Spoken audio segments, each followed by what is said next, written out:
All right, good afternoon. Thank you all for joining today's briefing to discuss updates on Operation Warp Speed, COVID-19 vaccine development and distribution. I'm Michael Pratt, Chief Communications Officer for Operation Warp Speed, and I'll be helping moderate today's briefing. Briefing today are HHS Secretary Alex Azar, Dr. Moncef Slaoui, Chief Scientific Advisor to Operation Warp Speed, and General Gus Perna, Chief Operating Officer for Operation Warp Speed. The Secretary, Dr. Slaoui, and General Perna will all make opening statements, after which we will open the floor for on-topic questions. Their statements or answers to questions today are on the record. We kindly ask that you keep your questions related to the topic of today's briefing. And when asking a question, please do state your name and publication and keep your questions as short as possible so we can get to as many as we can in the time that we have. Off-topic questions or follow-ups can be sent to media@hhs.gov. All right, Mr. Secretary, we'll now turn it over to you for opening remarks. Great, thank you, Michael, and good morning, everyone. While we still face very challenging trends in the virus's spread in many parts of the country, thanks to the Operation Warp Speed rollout of vaccines, as General Perna has been saying, we're now on offense against the virus. The vaccines we are distributing are going to save lives. This week, we have allocated more doses of the Pfizer vaccine, approximately 2 million more doses, for states and other jurisdictions to order. On top of that, we've allocated 5.9 million doses of the Moderna vaccine. I look forward to receiving this vaccine myself in the coming days as part of our efforts to demonstrate to Americans that these vaccines are safe and incredibly effective at preventing COVID-19. This first wave of Moderna shipments will be sent to more than 3,500 sites, a greater number than the Pfizer vaccine was sent to, in part because the Moderna vaccine can be accommodated in more sites, including harder to reach and more rural places. As we move forward, states will continue to adjust where they want these doses shipped to meet their needs. As many of you know, this past weekend, the Advisory Committee on Immunization Practices, sponsored by the CDC, made more recommendations about future waves of vaccine allocation. Those recommendations are there for states and other public health jurisdictions to use. We believe that these jurisdictions and their leaders are in the best position to understand their specific needs and allocate vaccines in these early days to save the most lives possible. As General Perna has said, that's the only goal here: save lives. I also want to remind everyone that OWS is not just about vaccines, but also therapeutics. And more Americans need to know about the 2 authorized antibody therapies that OWS supported in development and manufacturing. These 2 products help prevent hospitalizations in those patients with the highest risk for severe disease. We have allocated over 400,000 treatment courses to all states and territories, with 250,000 plus courses delivered, and many states have told us that they still have a lot of product available. If you have tested positive for COVID-19 and are at risk for severe disease based on your age, weight, or underlying health conditions, there may be a therapeutic option that could help you stay out of the hospital. Americans who may fall into these categories can find out more by speaking with their healthcare provider. Finally, I will reiterate what all of our public health leaders have been saying around the importance of mitigation measures as we go through the vaccine rollout. In the coming months, we have to keep up the good public health steps that we've been recommending for months, like washing our hands, watching our distance, and wearing face coverings when we can't watch our distance. This is especially important as we go through the holiday season. The vast majority of us remain vulnerable to the vaccine, to the virus, and we need to keep ourselves and our loved ones safe this holiday season. Thanks to the success of Operation Warp Speed, we've got such a bright future ahead of us. Let's all get there safely. With that, I'll hand things over to Dr. Slaoui for a scientific review. Dr. Slaoui? Thank you, Mr. Secretary. Hi, everybody. Just briefly, first, of course, this past week, the approval of the Moderna vaccine by the FDA after, I think, a rich discussion and review by the VRBPAC. As you could see, I hope you had the chance to attend parts or if not all of those conversations.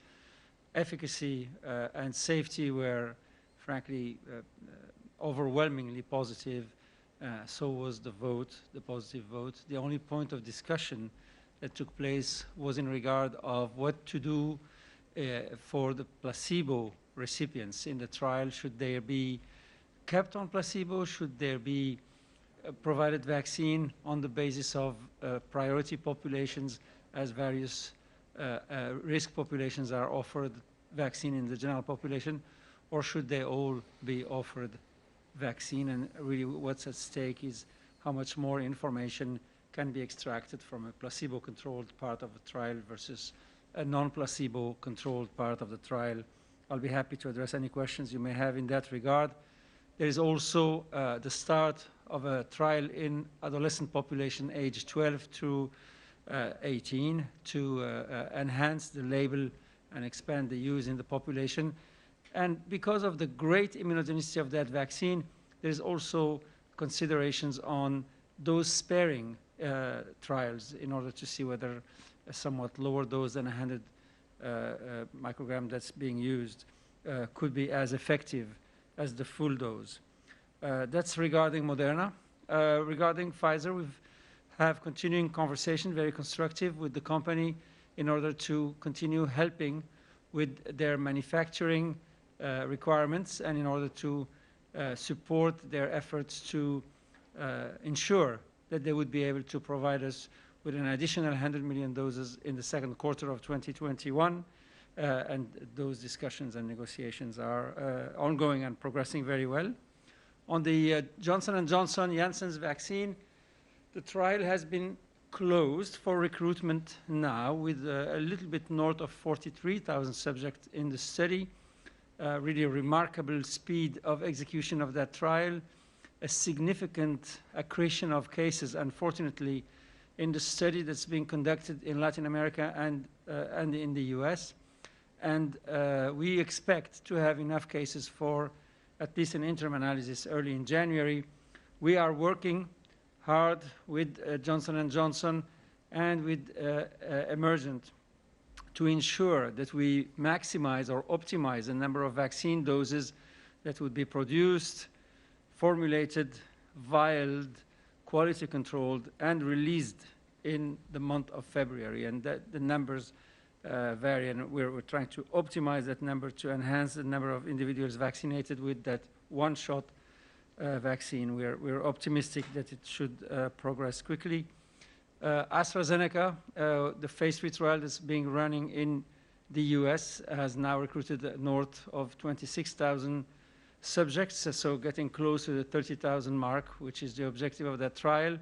You know also that there are trials, phase 3 trials running in the UK and Brazil, and we are expecting a further analysis of those trials in the near future, hopefully shedding more light on the performance of that vaccine specifically. I'm sure you are all very attentive to the situation in the UK and the description of the particular variant virus. I had conversations this morning with my UK counterpart. I think scientifically, to date, there is no hard evidence that this virus is actually more transmissible. There is clear evidence that there is more of it in the population, and whether it's due to a higher capacity to transmit or whether it's due to the fact that we now are able to sequence all the time and see the virus, while when it was seeding the population in the southeast of the UK, we were not, or they were not looking for this particular variant. So it may be just seeding happened in the shadows and we're seeing now a surge, or maybe it has a higher transmissibility. What's clear, it's not more pathogenic.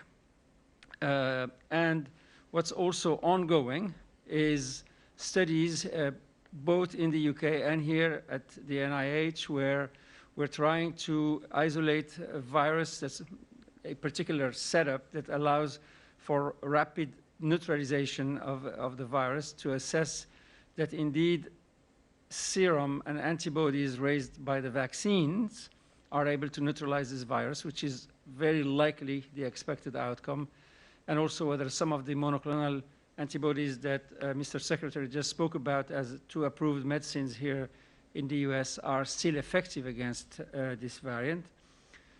Finally, also at the NIH, there is now advanced planning for a study in highly allergic individuals for a clinical trial to test the Moderna and the Pfizer vaccine and try to understand the immune mechanisms that are underpinning any reactions, if such reactions happen in the population, in order to improve our capacity to predict and manage any reactions if they were to happen. Broadly, that's the update. Thank you very much, and I'll pass on to my co-leader, General Perna. Dr. Slawi, thanks, and Mr. Secretary, thank you as always. So, team, last week we had a strong week, finishing the distribution of 2.9 million out of Pfizer, and this week we're heading into a big week at 7.9 million total Moderna and Pfizer vaccines being distributed. As the Secretary highlighted, for Moderna, the 5.9 million that's going out to over 3,400 locations, and then the additional 2.1 million for Pfizer going out to another 1,000 locations. So over 4,000 locations will be receiving vaccines between today and tomorrow. And then we continue to order on a repetitive basis. So I see vaccines being delivered again on Wednesday and Thursday. And if needed, and if required, and if asked for by the states, industry is ready to go and delivery on Christmas Day, really to lean forward and make sure that everybody has access to the vaccine accordingly. We will begin to work a cadence, which I'll talk about in a minute with you, to illuminate the consistent delivery of vaccines on a repetitive basis to allow everybody to understand the confidence that vaccines will come when ordered. Before I do that, though, I'm never going to miss an opportunity to say thanks to industry for the Herculean work that they're doing. This weekend, when most of America does try to take a couple days off after a long week working, doing all their due diligence and working in and around COVID, these industry partners worked all weekend to make sure that vaccines are properly stored, they're properly packed, they're properly labeled, and that they're moved into distribution places so that we can deliver on a regular basis Monday through Friday as orders occur. So, hats off to Pfizer, Moderna, McKesson, UPS, and FedEx. Really just a remarkable job for all of them. We do still feel strongly that we will have allocated to the states by the end of the year 20 million doses of vaccine that'll be available. I'll allocate it, and then the states will order the vaccine as they need for their locations by numbers. And we feel confident that that will be distributing the end part of that vaccine no later than the first week in January for everybody to have access to. The cadence that we've instituted now that the first push from Pfizer went out and the first push from Moderna going out today is what we want is a regular cadence of distribution. Allocations will go out every Tuesday. On Thursday, they will be, for microplanning to the state level, on Thursday, they will be unlocked and releasable for ordering. And so anything ordered following the release will be delivered on Monday, Tuesday, Wednesday, Thursday, Friday of the next week. Really allows the states and the governors to execute their plans in a good, rhythmic, consistent basis to ensure that we get the right vaccine quantities to the right places so that it is most effectively used inside of the governor's strategies and plans. Really, really important aspect of our delivery process. So we continue to learn every day. We're getting better at what we are doing. Industry and OWS, CDC collaboration is very high. We talk several times a day, and we conclude with lessons learned as we go forward. Things like, exact addresses for labeling, very important for final deliveries. How to schedule, how to coordinate and schedule where they want deliveries to be. So not only is the vaccine been ordered, picked to that quantity, distributed in the time that they want, but everybody's ready to receive the vaccine so that it can be immediately accounted for and then begin shots, as we've seen, really miraculous effort. But we want to make sure, from the strategic to the operational to the tactical level, everybody is synced and nested. And we get stronger on that every day. The big lesson learned is we want to make sure that the states have good timing. They have great plans. They've worked hard on their plans. But now, as we allocate on a Tuesday, they really get to finalize their micro plans on Wednesday and Thursday, and then we release the doses to where they want to be.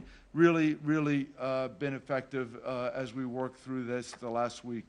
And then the last thing is the continued open communications at all level is just essential as we want to make sure we're doing the right, getting better every day. It's key to our success. And so I applaud the states and their teams for being alert and collaborating with us. I applaud the CDC for their effort in continually getting word out to everybody as we go through it. And then our ability to adapt to those lessons is just going to be crucial. We're by the end of next week, we'll be 11 million doses distributed to the American people, but we have a long way to go. And we want to be better and better and better every day, every week, every month to ensure the right vaccine gets to the right place at the right time. Mr. Secretary, that concludes my comments. Great. Thank you, General. Michael, would you want to open us up for questions, please? Yep, thank you all. Operator will now open it up for questions. And a friendly reminder that when asking a question, please state your name and publication and keep your question as short as possible so we can get to as many as we can in the time we have. Turn it over to the operator. As a reminder, in order to ask a question, please press star then 1, unmute your phone, and record your name and media outlet clearly when prompted. The first question is from Dan Vergano from BuzzFeed. Your line is now open. Thanks very much, Dan Vergano at BuzzFeed News. I was wondering if you can say anything now that you have both vaccines going about when do you think things will be more or less normal in the U.S. again? This is a question we're getting from a lot of readers. Does that hinge on the J&J vaccine coming through or the AstraZeneca one, what you would say? But if you were to tell, your uncle, when will things be normal again, what are you telling them now?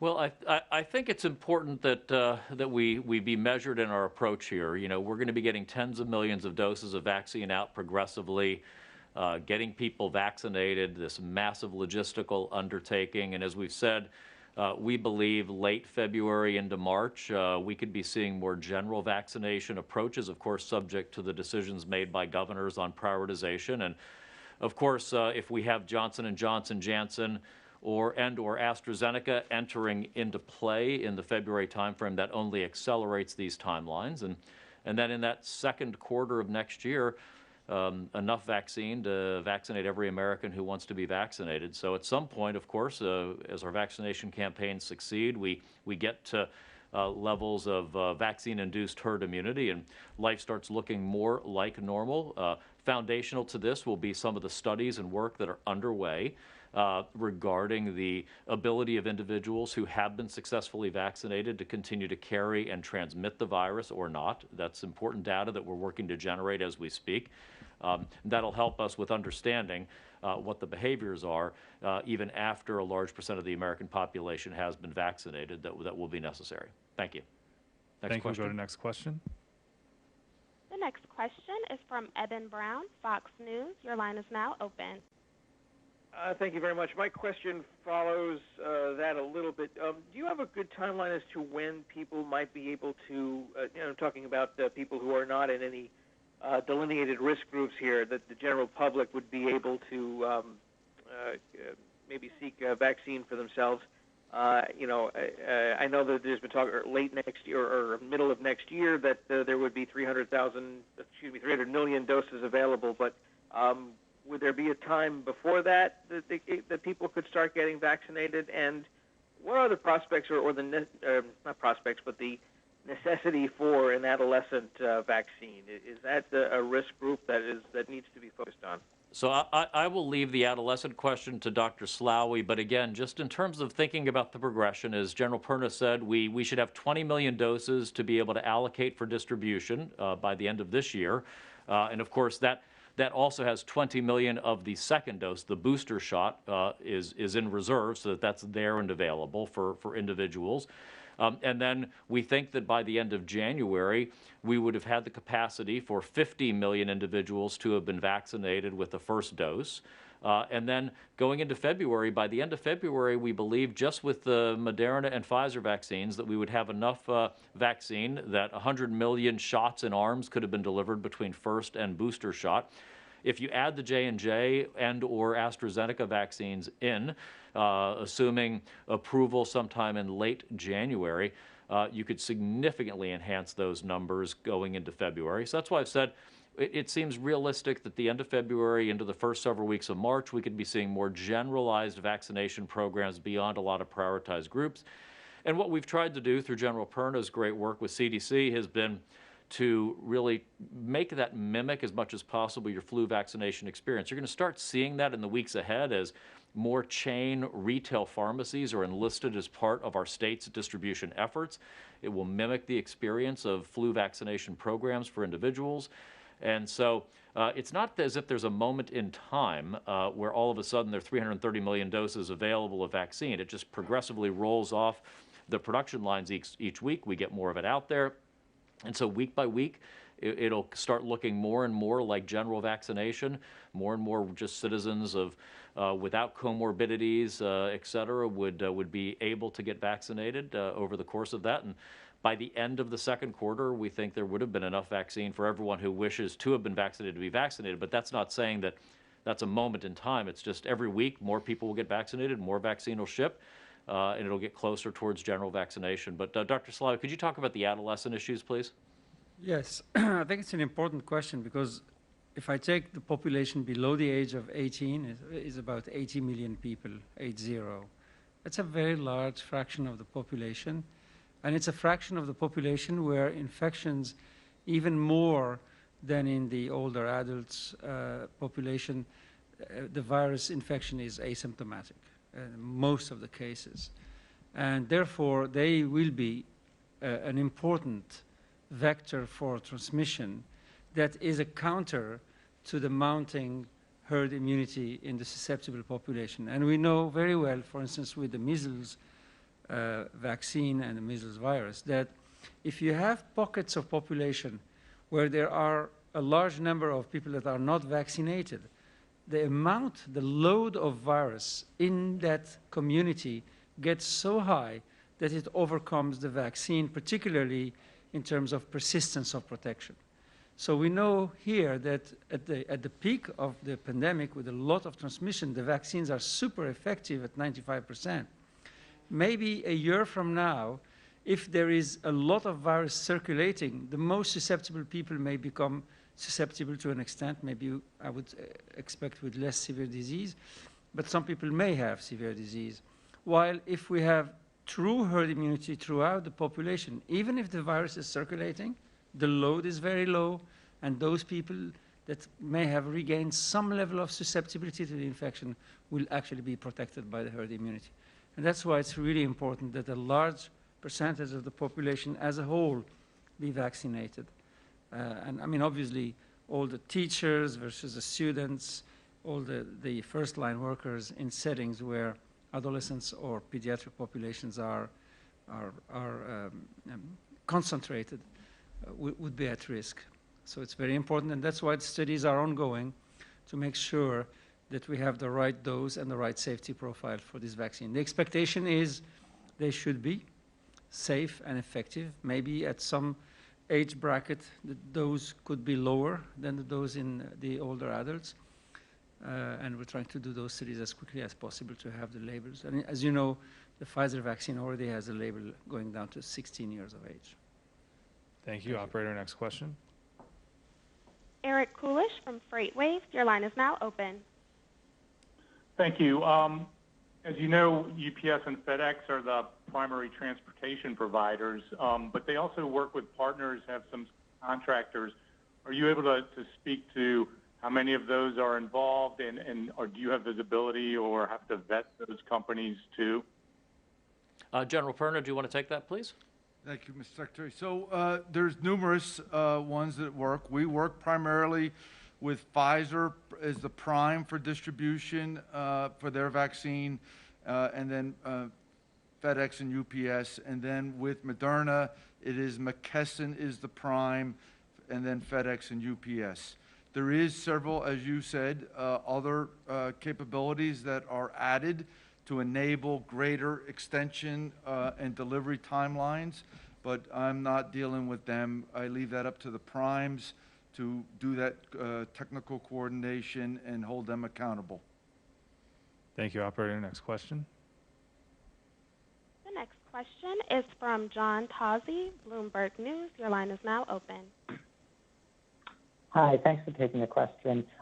Can you tell us more about what we understand so far about the UK strain? And Dr. Sali, I think you mentioned that there's no evidence that it's more transmissible. Does that mean that we know it's not transmissible, or we're still trying to kind of understand whether it is? So just to clarify, I think you made a reference to my saying that. That was not me. I've not made a statement regarding that. I'll leave that to the scientists. And on that note, let me ask Dr. Slough if he could comment. And can you repeat, just can you clarify the question? What is not transmissible? The variant? The strain in the UK, yes. Okay, sorry. Okay, so the way to demonstrate scientifically enhanced transmissibility of the virus would be, for instance, in animal studies, where you infect animal and co-localize them in the same cage or in different cages, but in the same room. You do all these kind of studies with airflows, etc., and you see how many virus load in a donor animal are enough to infect a recipient animal. Those studies are very important to conduct. In order to do that, you have to isolate the virus, grow it, cultivate it. That takes several weeks, and that's what's ongoing. To be able to definitely conclude that the reason why there is more of this virus in a population is because it's transmitting better than the pre-existing virus. The alternative, that would be like, would say, a causal relationship. The alternative is that this virus was in the population here and now, and in that population, that particular variant, because there was no other virus around, has grown and is going up now, exactly like the virus before it has grown and is going up now. And that would be just a description of the fact. We need to understand one way or the other. I think the key point is that there is no evidence now. It's clear because there is a large number of people infected. There is no evidence that this virus is more pathogenic, creates more problem, more morbidity or mortality than the previous virus. Thank you. We'll go to the next question. The next question is from Sarah Murray from CNN. Your line is now open. Hi, thank you guys for doing the call. We appreciate it. I just wanted to know, given that the timeline seems to be shifting a little bit into the new year, do you guys have any estimate for how many doses will actually be administered to Americans by the end of the year? And when you talk about that February-March timeline of 100 million, is that 100 million of the first and second dose, or are there 100 million Americans who could have received their first dose by, February or March? Yeah, so as I said earlier, by the end of February, it would be 100 million, certainly first and second doses. So that means shots in arms. That's been a phrase that some have used publicly, is just how many shots in arms. That would be first and booster. As I said, by the end of January, we believe we should have enough for 50 million first vaccinations. So you would have 50 million first vaccinations, and then you would have been also doing your second booster shots of both Pfizer and Moderna during January for individuals who received their first dose in December. But the reference end of February would be either a first or a second dose shot that's gotten into the arm. General Perna, if I could ask you to discuss the other questions that were raised. So as we distribute the vaccines, as we've said, we're delivering it to the states based on their plans for locations and quantities. We see a good cadence of administration occurring across the country, but that pace is dictated and executed by the states. as they go through. Our goal is to make sure that they have the vaccine ordered to the quantities, to the right locations, so that they can administer to the priority populations as directed. Thank you. We'll go to the next question. The next question is from Katie Thomas from New York Times. Your line is now open. Hi, on the monoclonal antibodies, I was just wondering, you mentioned, and on your website it mentions numbers allocated and then numbers distributed. What's the difference between those two numbers? And do you have any better information about how many people have actually gotten these antibodies beyond what Dr. Slaoui said last week? Yeah, so as with vaccine, allocated means it's been made available to the governors to tell us to ship. And then distributed is it's actually been shipped. We have parts of the country where the monoclonal antibodies are being used very effectively. We have parts of the country and hospitals where the monoclonal antibody is not being used effectively to be able to help get to people early in the disease course who are at risk of severe complications or hospitalization. And we simply can't have this very valuable tool, this therapeutic, sitting on the shelves. And so we're going to make sure that we're getting product out there where it can be used most and most effectively. But that's the difference. Allocation means the product has been produced and we've allocated it according to the methodologies among the states. The governors have been told they have it. They can draw it down and tell us to ship to certain places. Let me ask Dr. Slaoui on the, or General Perna on the rest of the question regarding antibodies. No, I think you addressed the whole thing, Mr. Secretary. It's very clear. I mean, again, as for vaccines, the monoclonals are produced, and then there is quality control, testing, etc., and then there is release, and allocation happens after quality control has been completed successfully.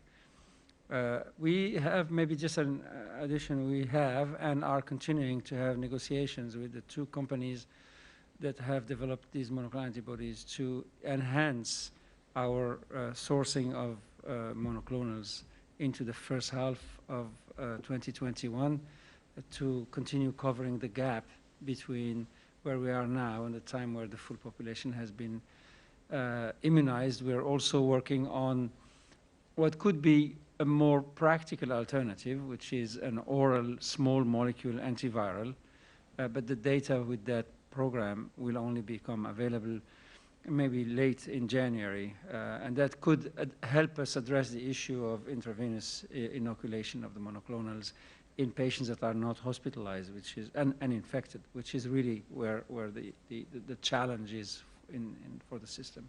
And also, this is one reason why we've been strongly encouraging our nation's governors on the monoclonal antibodies to not only have us ship to hospitals, but also ship to retail pharmacies that have infusion centers, home health that can do home infusion, off-site outpatient infusion centers, and skilled nursing facilities. Again, get the drug as close to people where they may be diagnosed as positive and willing to take an infusion product in order to prevent hospitalization or severe complications as early in their disease progression as possible. So not just seeing them when they present at the emergency room at the hospital, but having the governors forward deploy this product to those who can deliver it really much earlier in the stage of disease. Thank you. We'll go to the next question. The next question is from Mike Ehrman from Reuters. Your line is now open. Hi. Wondering about, only about a fifth of the doses have been used through today. Is there any thought on how to speed that up? And are there any plans for federally backed mass vaccination sites in order to speed distribution of the shots? General, do you want to take that?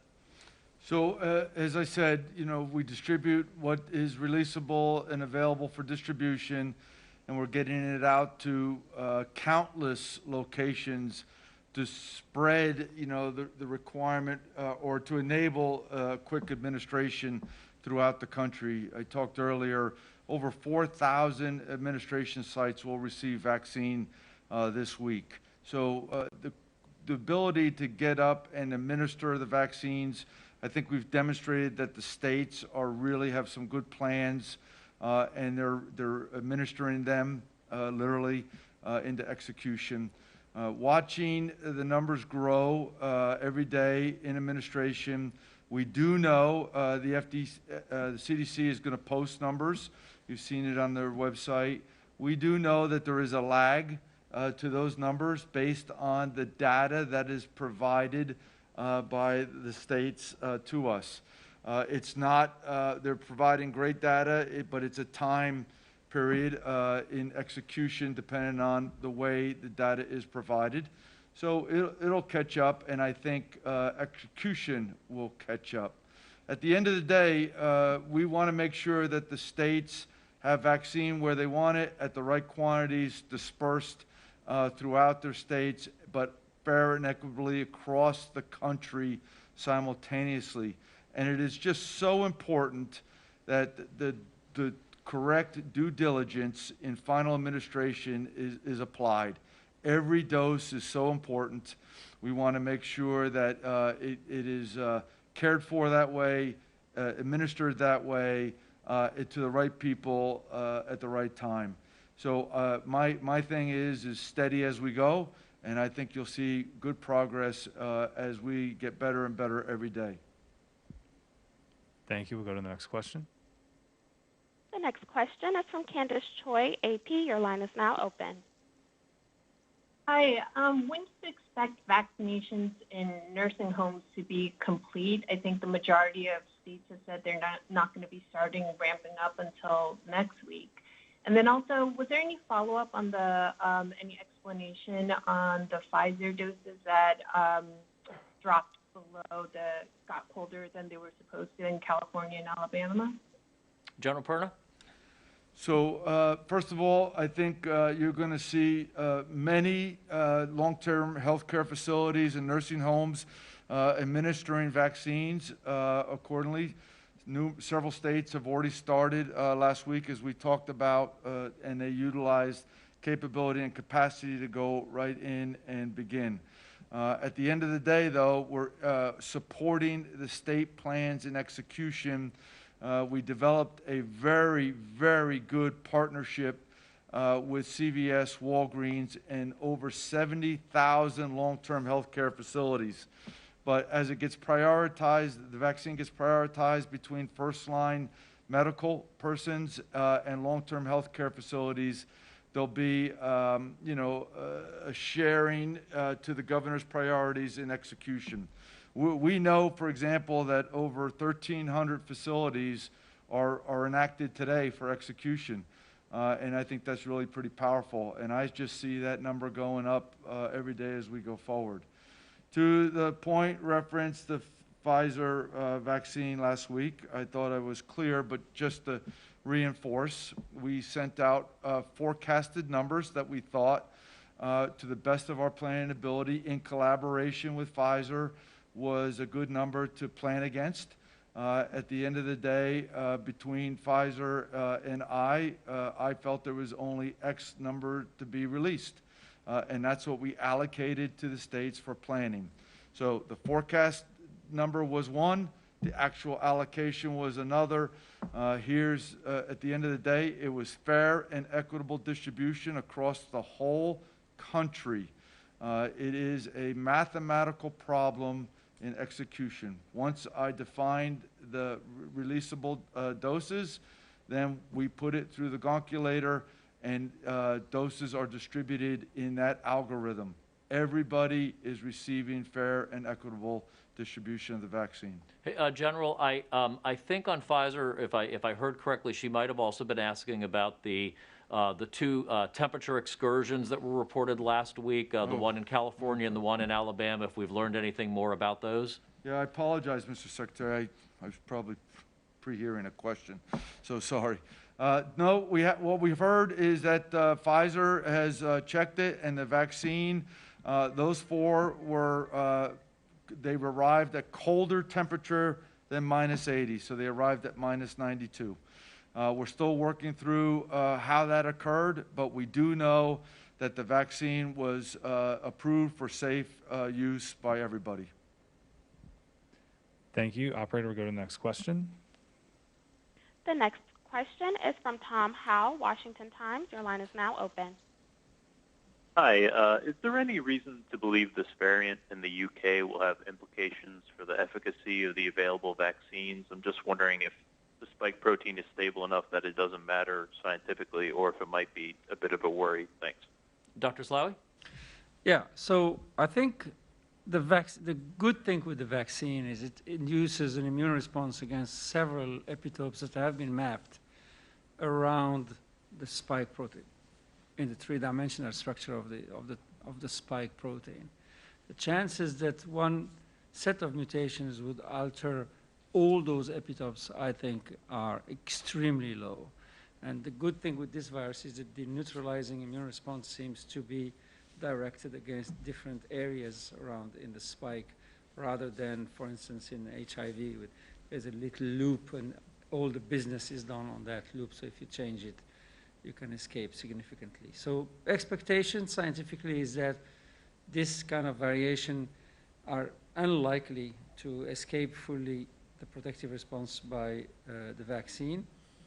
But remember, this is an RNA virus. RNA viruses are more prone to, in effect, mistakes in the way they duplicate themselves, and that's how those mutations happen and are selected. Whether someday, somewhere, a virus may turn out to escape the protective response induced by the vaccine is impossible to exclude. So we have to remain absolutely vigilant in sequencing the viruses around. For this particular one, we're running the experiment to be able to do it, but it takes a few weeks to engineer what's called a pseudovirus that has the spike from the COVID-19 and the rest from another virus, that we can cultivate it and then neutralize it with the antibodies made with the vaccine, against the vaccine, and test. But my expectation is this will not be a problem.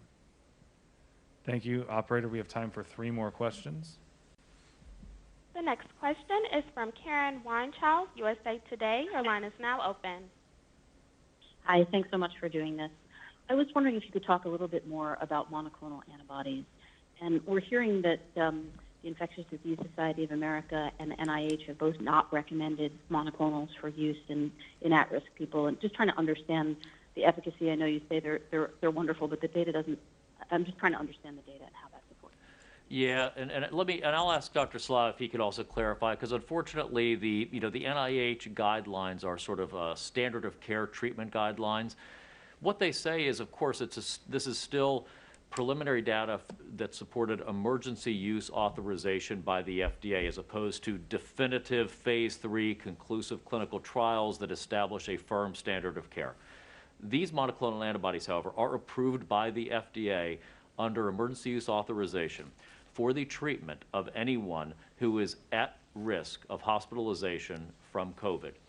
Tested positive, that includes anyone over age 65, as well as any other individuals at risk of severe complications leading to hospitalizations.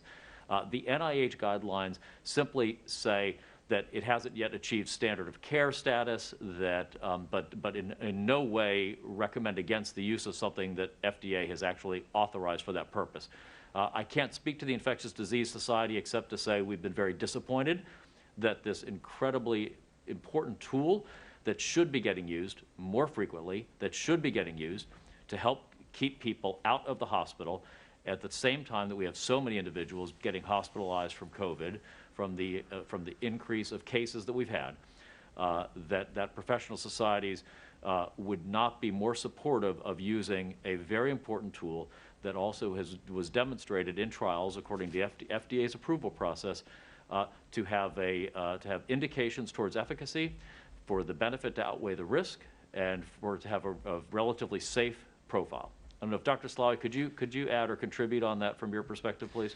Yes, I think it's the issue of the strictness of total completion of an efficacy trial and the concept of emergency use authorization, which is you're going to save people's life on the basis that you have 99% or 98% certainty what you have is effectively an effective treatment. And the 2 monoclonals that are approved both had observations in their trials that ask a question and that needs to be addressed, and it's being addressed. I think the confusion is coming from that, which is, while that question is being addressed, I do believe, as Mr. Secretary said, these two monoclonal antibodies can be life-saving and prevent hospitalization in subjects that are at high risk of hospitalization and high morbidity from the virus. What are these issues?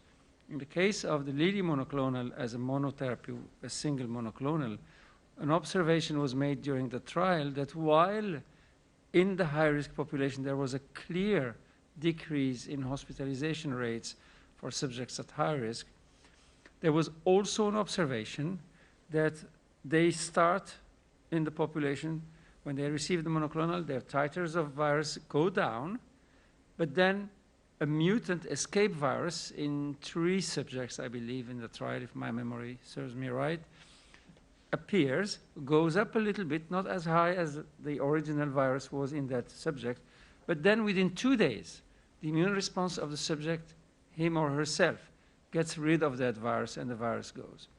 This raises the question that potentially in some individuals that may not be able to mount a big immune response or things like that, that mutant virus may take over and would not be susceptible to the monotherapy treatment.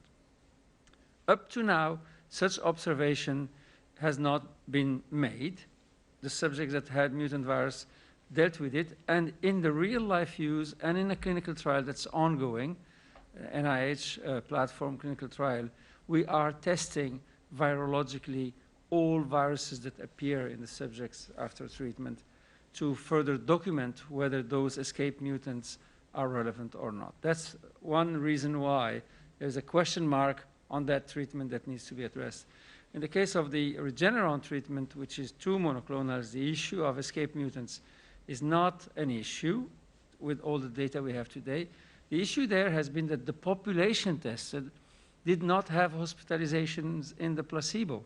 So there was clear observation that the population treated compared to the placebo population had lower virus titers, but because there were no hospitalization, one cannot conclude that this will translate into actual clinical benefit and hospitalization, and that is, again, being tested in a bigger, larger trial over a longer period of time and enriched in populations that are at high risk of hospitalization. And I think this is what people need to understand. First, these monoclonals are safe, and secondly, they are effective at either eliminating the virus and giving time to the patient's own immune response to eliminate whatever else come up if it comes up, on the one hand, and on the other hand, are very good at eliminating the virus, decreasing the virus load, which is very likely expected to translate into a clinical benefit, but that clinical benefit has to be demonstrated. I hope this clarifies. Thank you. Thank you. Operator, 2 more questions. The next question is from Marissa Fernandez from Axios. Your line is now open. Hi, thanks for taking my question. This question is for General Perna on logistics. Are there any lessons learned or adjustments you've made between OWS and the shipping companies when it comes to the distribution of the vaccine for this week or any future moves beyond?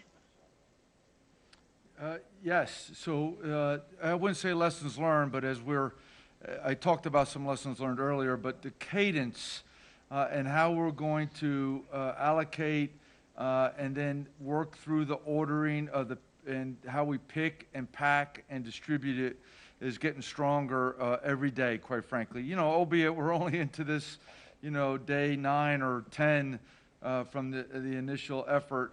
It's just been powerful to see the collaboration with Pfizer, Moderna, and McKesson, UPS, and FedEx. Really spectacular to watch the senior leaders of these organizations personally be involved in this effort. And so what I have a lot of confidence on after a short period of time is the quality control that's being executed by these companies to ensure that the vaccine arrives safely and completely and ready to administer when it gets to the final sites. Thank you. Operator, we have time for one last question. The last question is from Derek Gingery from the Pink Sheet. Your line is now open. Hi, thanks for getting my question here at the last second. Dr. Slawi, you mentioned that when the J&J vaccine comes up that you want to try and get that in as many arms as possible. Can you talk about it at that point when it's available? Will you be adjusting distribution of the Moderna and Pfizer vaccines at that point, or has that been thought about yet? So if I understand your question, is about the J&J vaccine. Listen, all these vaccines are important and the doses are cumulative. So there will not be any interference of one vaccine versus the other.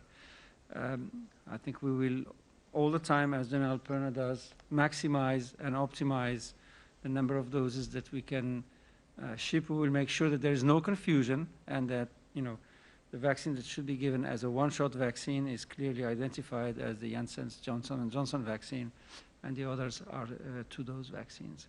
So it should be literally a way to accelerate immunization in the population with no other form of interference whatsoever. Thank you, Dr. Slawi. That's all the time we have for questions today. Mr. Secretary, I don't know if you had any final words. Just thanks to all the members of the media for your continued attention. We'll continue to do these. We want to make sure we're answering your questions. You're very helpful in getting information out there regarding the vaccines, regarding the distribution process, so we'll be continuing that. But also, if you can help us with continuing to get the word out about those 3 Ws, wash your hands, watch your distance, wear your face coverings when you can't watch your distance, and especially as we're entering here we're into the holiday season, and as we approach Christmas, please be reminding your listeners, your viewers, to be very mindful of indoor gatherings where they're going to let their guard down, where they're going to take their masks off, they're not going to maintain social distance. It's really critical. Again, we have these monoclonal antibodies, we have these vaccines, so many new tools. We want to make sure that everybody's here for this holiday season, is going to be here for next holiday season when we'd expect it to be more the way we're all used to. So a bit of sacrifice now will pay back dividends for all of us in our mutual health and safety. Thank you. Thank you, Mr. Secretary. Again, you can please send any follow-up questions to our press office at media@hhs.gov, and I'll turn it over to the moderator to close out the call. Thank you all. This concludes today's conference. All participants may disconnect at this time.